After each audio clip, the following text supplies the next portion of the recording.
নারীদেরকে নিয়ে নজরুল যেভাবে বলেছেন এটার সঙ্গে খুব প্রাসঙ্গিক, নারীকে নিয়ে।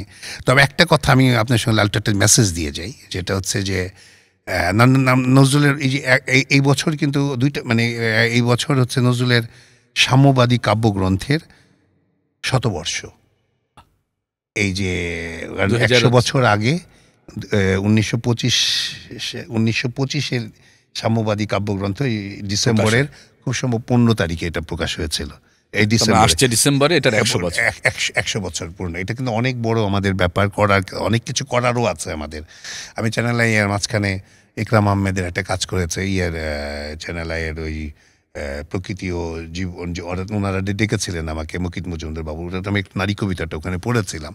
তো এটা এটা আরও শুরু হয়েছে যখন এটা সবাই, আমি বলি সবাইকেই বলছি, আসেন আমরা একসঙ্গে এটা ১০০ বৎসরটা পালন করি। এটা কিন্তু শুধু সাম্যবাদী কাব্যগ্রন্থ কিন্তু একটা কবিতার কাব্যগ্রন্থ না, এটা একটা ফিলোসফি, একটা জীবন দর্শন। সেখানে মানুষ কবিতা আপনার কাছে রেকর্ড আছে, আমি আমার কণ্ঠে দিয়েছি।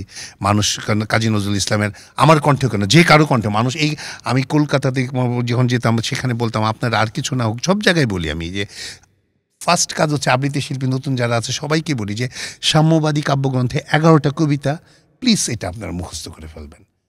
এটা মুখস্থ করবেন, শুধু এটা অন্য কিছু না, নিজের জীবনটাই পাল্টে যাবে।